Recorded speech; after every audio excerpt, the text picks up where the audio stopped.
안녕하세요. 예수의 비전 선교교회 안희한 목사입니다. 진짜로 마지막 때입니다. 배교가 너무나 일상화되고 있어요.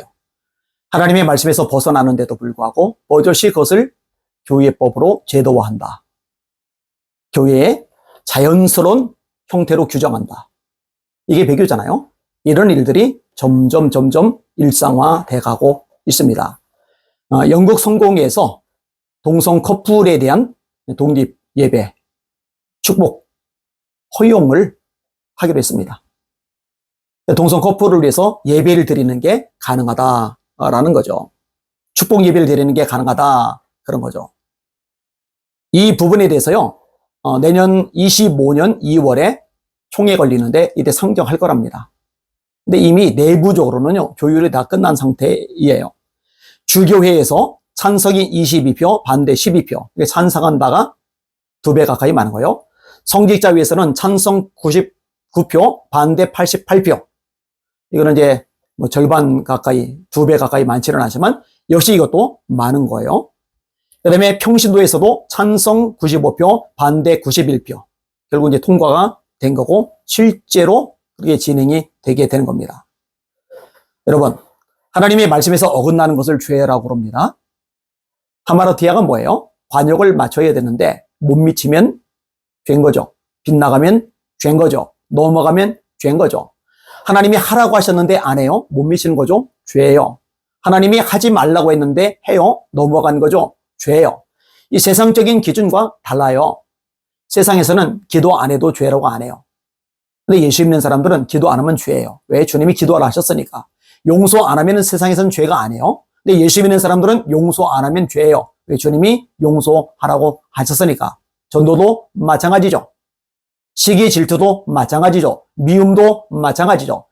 세상에서는 실제로 때리지 않는 한, 죽이지 않는 한, 구체적인 피해를 주지 않는 한, 마음속으로 미워해도, 시기해도, 질투해도 죄가 아닙니다. 근데 예수 믿는 사람들에게는 죄예요. 마음으로 형제를 미워하면 이미 살인했다고 예수님이 말씀하셔요. 여자를 보고 음욕을 품는 자는 마음에 이미 간음하였다고 예수님이 말씀하셔요. 우리 기준은 말씀이란 말이에요. 오직 성경만이 우리의 유일한 기준이란 말이에요. 그럼 말씀, 이 성경에서 동성애를 어떻게 가르치고 있어요? 죄죠. 명백히 죄죠. 하나님의 창조 질서에서 어긋나는 거잖아요.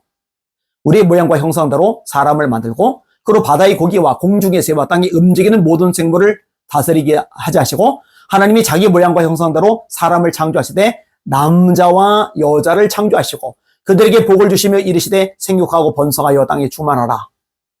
남자와 여자가 연합을 해야 생육하고 번성하죠. 남자가 부모를 떠나 여자와 연합하여 둘이 한 몸을 이룰지로다. 하나님의 말씀은 명확합니다. 동성애는 죄입니다. 근데 성경에서 죄라고 규정했는데 죄라고 규정된 사람들을 위해서 예배를 드린다. 축복 예배를 드린다. 이거는 있을 수가 없는 일입니다. 배교 행위입니다. WCC 동성애를 옹호합니다.